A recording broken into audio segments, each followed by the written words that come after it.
Hey friends! Oh, hold on.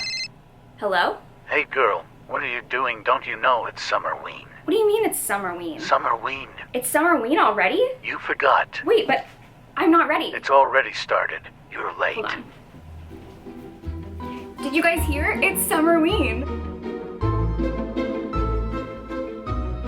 Hey friends, welcome back to my channel. Today is the first of my Summerween vlogs. This is a readathon that happens every year, hosted by my friend Gabby from Gabby Reads, and it's basically just a very fun readathon where we read spooky books, horror, thrillers in the summer. It is my favorite readathon to participate in. I think this is my third or fourth year vlogging for it. I usually like to go all out and do a bunch of vlogs because I just have the most fun. And of course, I am nothing if not committed to dressing into a theme. I found these super cute overalls from Hot Topic that I was like, this is Summerween and I need it immediately. And then they also had these very cute ghost earrings. I am living my full Summerween fantasy. I've pretty much split my Summerween TBR into two different categories. So for this first vlog, my TBR theme is going to be unhinged women. I'm just very much in the mood to read about some unhinged crazy baddies. Because if there's one thing about me, it's I love supporting women's wrongs. So I have a TBR here, a couple books that have been on my shelves, and I have another book that is on the way to me that hopefully will come today or tomorrow. Here's my TBR for this vlog. We have Mary by Nat Cassidy, which I have pretty much put this on every Summerween TBR since it came out, but this time I'm committed to making it happen. This one is supposed to be like inspired by Carrie, an American Psycho, about this woman who has been seeing things and hearing voices and doesn't know what's happening to her. Then I also really want to read Boy Parts by Eliza Clark. This one is about a woman who is a photographer and she takes explicit photos of men, and I believe she kind of develops an obsession with some of these men. It's supposed to be like a very weird, creepy, unhinged book. I've been recommended this a ton. And then I have An Excellent Host by Chelsea G. Summers. She is the author of A Certain Hunger, which is one of my favorite unhinged women books. And this I think was like an exclusive short story that came out for Independent Bookstore Day. And I believe it is about a group of women who are hosting a dinner party and invite a guy, but little does he know he is not attending to be a guest at the dinner party. He's attending to be the dinner. Those are my unhinged women books. I'm also waiting for a book in the mail that's like a new release that is supposed to be very unhinged women vibes. So we'll talk about that book whenever it comes. It should be coming today, but I'm very, very excited. First book that I'm going to start is Mary, because this is the one that I'm like, if there's one book during Summerween that I need to get to, it is this one. It's been on my shelves for so long. I always say I'm going to read it and I never get to it. I think I always put it off because it's just like a little bit longer, but I am determined to make it happen.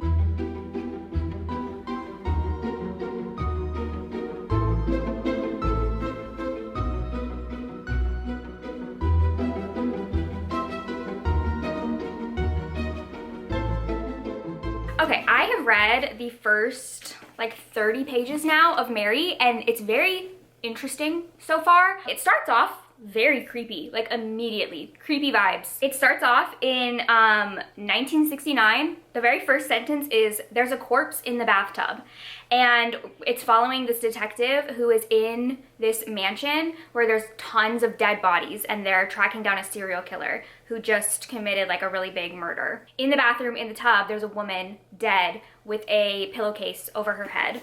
Very much the imagery on the cover. The cops are like, we found him, we found the guy, we found the guy. And so he goes out, they find the guy who's the serial killer, but as they're like catching him, they kill him, but he also kills the detective. Then it says, at this exact moment, it says, across town, a baby is being born. She comes early and the doctor jokes, I guess she was just ready to come out. Then it jumps forward a couple years. This woman is in the museum that she works at, and she starts hearing these really weird things, and then she finds this little girl standing among all of this broken glass. And when the little girl turns around, all of these insects like crawl out of her mouth, and the woman like freaks out. That was all kind of like the prologue. Then chapter 1, it is 2019, and we're following the main character, Mary, who is like very down on her luck. She just gets fired from her job. She worked at a bookstore and they fire her because she's like too old, and they want to make the bookstore like new and fresh and young and current. And then her apartment, she gets a letter that they are raising the rent like double, and she can no longer afford it. So she's like, I don't know what I'm gonna do, but she ends up getting a call from her aunt, who she's like not close to, and her aunt tells her that she's like very sick and dying and needs her to come back to their hometown to take care of her, and she'll pay her to do that. So she's now headed back home. But very weirdly, Mary keeps seeing these dead women. And also whenever she looks at people's faces, their face, like she sees their face like melt off. She can't look at herself in the mirror. She can't look at anyone, like anyone that she's talking to or encounters with, she cannot look directly at their face, or it looks like their face is melting off. So she goes to the doctor to be like, something is wrong with me. Help me figure out what's wrong with me. And the doctor, who's a man, is like, oh, it's just menopause. You're fine. It's just your period. It's just menopause. You're going into menopause. And she's like, no, something is actually like really, really wrong with me. And the doctor will just like not hear her out. And I'm like, you know what? That is very accurate. That is so accurate. Sorry, I think male doctors should be illegal. I'm kidding. But as a woman, I can never see a male doctor because they just, sorry, they don't listen to us. Every time I ever went to a male doctor for like any kind of pain, any kind of problem, he would always be like, it's just your period. You're fine. It's just your period. And I'm like, ugh. Sorry, I can't hear. I don't want to hear from male doctors. Don't want to hear from you. So she goes home, obviously very dejected and like not sure what is going on and what she's gonna do. So that's where I'm at right now. It is very creepy. Like all of the imagery of like these dead women that she's seeing, or like faces being melted off. It's just very creepy vibes, and I'm enjoying it so far. I also realized, okay, do you guys ever look at book covers or like have book covers that you've seen for so long and you think you know what's on the cover, but you've never taken the time to like actually look at it? That is how I feel about this cover. I've always seen this. I love this cover. I've always known it's a woman with a bag or pillowcase over her head in a bathtub. Yes, that is what I see. I inspected it closer and I just realized there's a third hand coming out of the bathtub, like grabbing her. I never noticed that. I never noticed that. I really like that. I love this cover.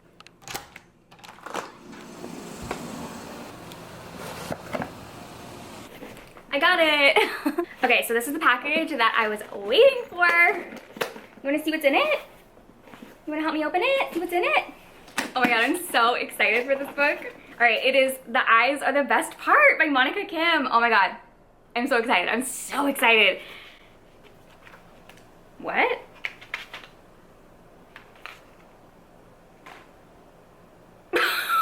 Wait a minute. There's batteries inside it. I didn't order these. Apparently my copy came with some free batteries. That is so weird and random. They were just like stuck inside of it. Okay, cool. Oh my god, this is a new horror book that just recently came out and I've been so excited for it. The front says, "Revenge is best served raw."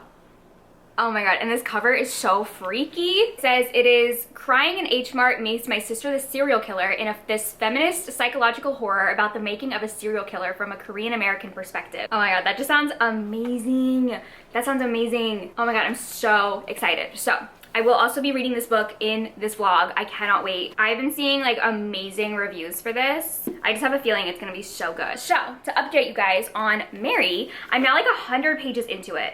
And I'm really enjoying this. I really, really am. It kind of is like a little bit of a slower pace, which I sort of expected based on how long it is. It's definitely like on the longer end for horror, but I find Mary to be such an interesting character. She has always just been treated really badly. There was an author's note at the beginning where Nat Cassidy was talking about how his mom was very into horror, and growing up, she had a copy of Carrie that was like the movie cover, and it was always very creepy, and every time he saw it, it like gave him nightmares, and he was this cover was just very impactful to him and the story of Carrie.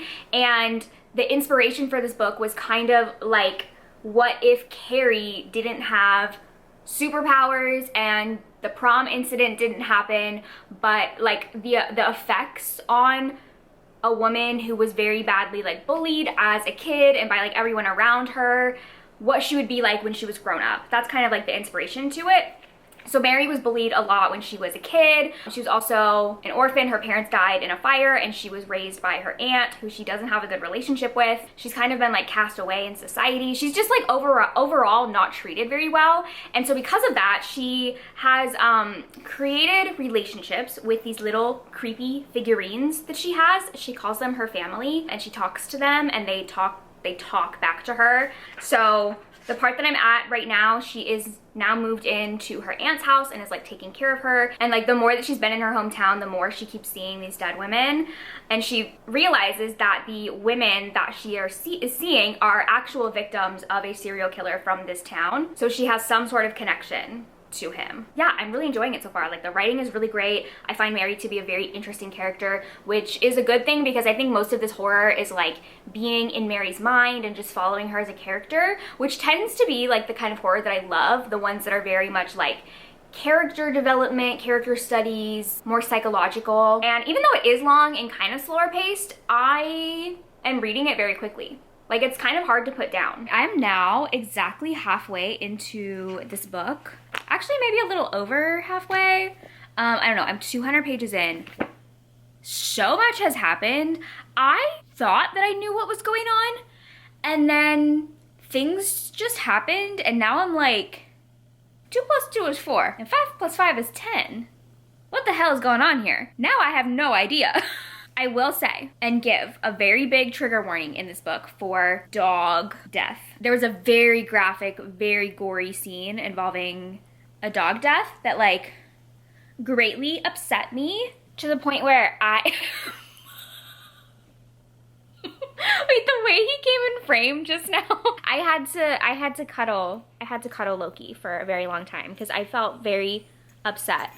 Okay, he doesn't want to be held right now, so sorry. It was very upsetting. I don't want to call Mary crazy because she mentions a lot that that's her least favorite thing to be called. She says that it is the worst C word you could ever call a woman. So I don't want to call her crazy. However, if the shoe fits, she might be Cinderella.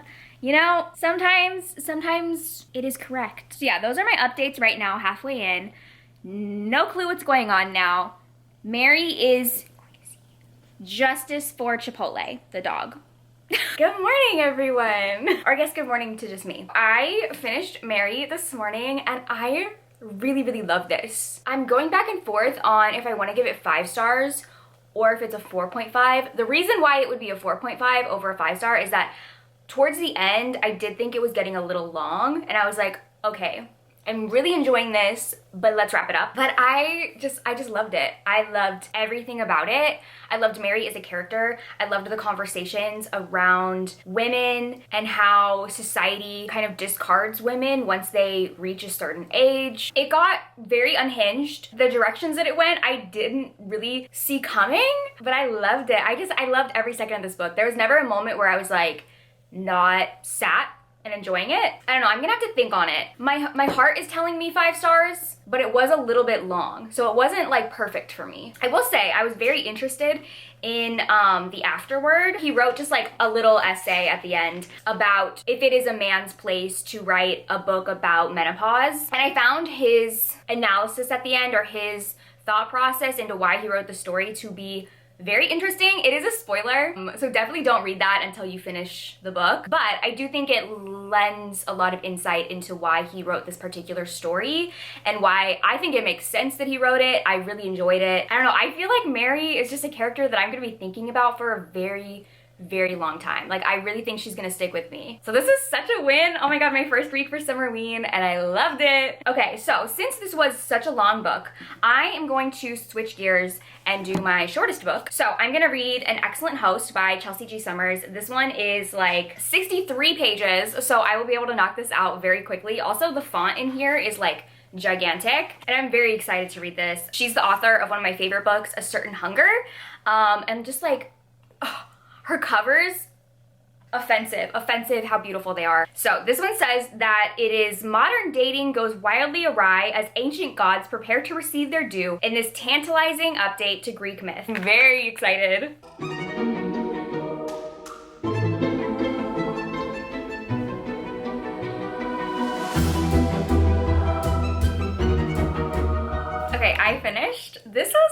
good. Oh my god, it was so short. It was exactly what I wanted from just like a quick short story. It was great. The writing was really great. I love how it kind of blended like Greek mythology and then like putting it in a modern day context. It's dual perspective, following the point of view of this guy who thinks that he's going basically to an orgy and has very misogynistic views, just very gross views of women and their bodies. And then you're following the group of women who kind of share one conscious. So they refer to each other as a collective we. And they're preparing to devour this man. And I have to say, they slayed. They came, they conquered, they slayed. It was great. I also actually really enjoyed at the end of this book, there's a little essay that she wrote about her inspiration for the story, and she was heavily inspired by Taylor Swift's music and by Swifties in general, and how like Swifties as a collective have kind of come together to push forth this idea of like girlhood and womanhood and the complexities that come with being a woman and allowing yourself to exist in like your feminine rage. So I would say, if you're a Swiftie, you need this book. Yeah, this was really great. Definitely what I needed right after finishing kind of a long book, just something very quick to read that I love. I got a drink from Sonic to try. It's one of their new drinks, and I love Sonic beverages, so we're gonna try it. This is called the Twisted Flamingo. I think it's Sprite with cherry, vanilla, and sweet cream. I don't know. I mainly got it because it was pink, but you can't even tell because it doesn't come in a clear glass, but it's pink. Mmm. Oh my god, what does that taste like? It reminds me of something. It kind of tastes like, okay, it's summer, it's very hot, you're out at the pool, and your mom brings you a popsicle, but by the time you start eating it, it's like melted because it's so hot out. That's what it tastes like a melted popsicle. I think it is movie time. I have been sitting here for a while trying to decide what to watch because I always like to watch like scary movies during Summerween. Well, I watch horror all the time, but I specifically like to do it during Summerween. And I've been trying to figure out what I want to watch, and then it just clicked. I'm so excited to see Maxine. So I'm going to rewatch X and Pearl, which I loved both of these movies. I actually think I like Pearl better, just like a slightly better, but they're both great. So I'm gonna watch those. I might not watch both tonight. Maybe I'll watch one tonight and one tomorrow. I'm gonna get dark and ready for movie watching. I'm actually thinking I might start with Pearl because for first time viewing, you definitely need to watch X and then Pearl. But I think it might be fun to watch Pearl first, then X, and then go see Maxine because Maxine is gonna pick up right where X leaves off. I think we're gonna do that. Also just because I like Pearl better. So I'd rather start with that one.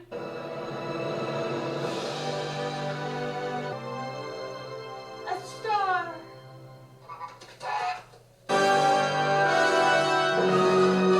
No, I'm a star! Please, I'm a star!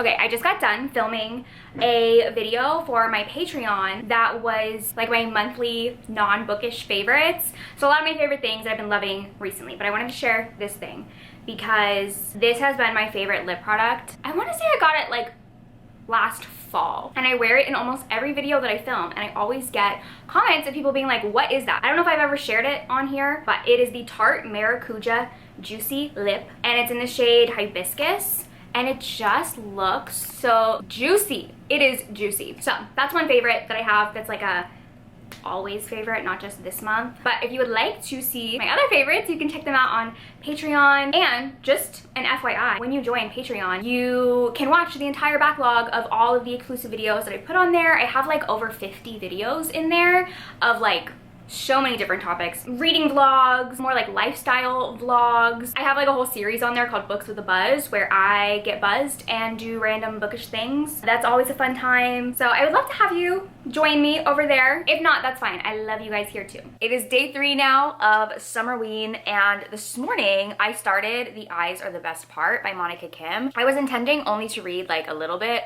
of it before I like got up and got out of bed, and then I proceeded to read 120 pages and I'm loving it so far. So basically this is following a main character who is Korean, and she's going through a lot of kind of like just bad luck in her life. Her father recently left the family for another woman. She didn't get into the college that she wanted to and lost all of her friends, like her whole friend group. So she's just like kind of going through a bad time. Her mom is not taking their father leaving well. Things really start to take a turn when her mom gets a new boyfriend who is this white man who's just not a good guy. And immediately Jian and her sister don't like him. They get bad vibes from him. He seems to have a very like fetishized view of Asian women and just makes them both like very uncomfortable. And this kind of dislike, this hatred that she has for her mom's boyfriend has caused her to kind of obsess over his eyes. The very beginning of the book opens with their mom eating some fish eyes and telling them that eating the eyes is good luck. And then later Jian tries the fish eyes to like make her mom happy. And ever since then, she just keeps thinking about eyes, and specifically her mom's boyfriend's eyes and what they might feel like and what they might taste like. And I'm reading it so fast. Like I said, I started this literally right when I woke up this morning. I hadn't even gotten out of bed and I was like, okay, let me just read a couple pages. And then I just kept going and I really am enjoying it. It's kind of like a mix between like a family drama and then sprinkled in are some very unsettling moments. Is it 100 degrees outside? Yes. Did I just make myself a piping hot cup of coffee? Yeah. Yeah, I did, okay. I normally drink iced coffee. I don't know, I was just feeling a hot latte. I'm gonna get back into my book. I'm very nervous with how the second half is gonna go. I do have to say though, so far at least, all of the eyeball imagery is not freaking me out as much as I thought it would. I definitely get freaked out by eyeballs. Like anytime I watch horror movies and there's like close-ups of people's eyes or anything that has to do with eyes, I actually can't look. But I think maybe it's because it's not like visual, it's just like in the book. I'm able to stomach it better than when I'm like watching it on a screen.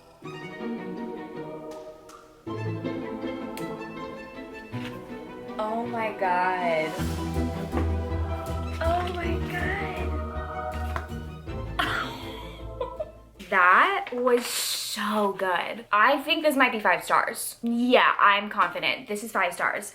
I loved it. This was everything that I wanted. Like, unhinged main character, like just like losing her mind, but I loved her so much. Like I understood, well, I was gonna say I understood her. I did to an extent. Obviously there were things I didn't understand and she would do bad things, but I was always kind of like, okay, slay. If you have enjoyed like They Never Learn by Lane Fargo, A Certain Hunger, I would say Mayfly.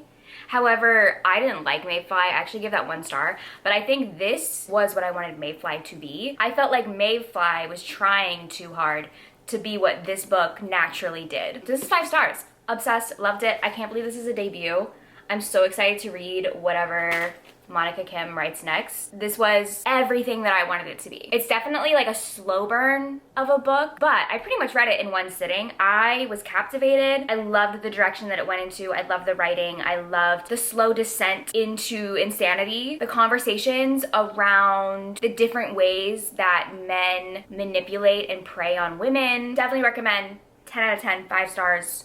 Perfect. So I think we're gonna wrap up this vlog now. I don't think I'm gonna read any more today. These first 3 days of Summerween already were so successful. And I'm really glad because last year, honestly, I was not live, laugh, loving. I was not really enjoying what I read for Summerween, but all 3 of these, I loved. These were all amazing. So if you also like unhinged women, unlikable main characters who do very bad things, I would recommend all of these, honestly. I cannot wait for what I'm going to read in my next Summerween video. I have a whole different theme for the books that I'm going to read, so you will have to stay tuned and see what that will be. If you made it to the end of this video, leave me an eyeball emoji in the comments. Thank you guys for watching. If you like this video, please like and subscribe and check out my Patreon where I post tons of exclusive content. I will see you guys in my next video. Bye!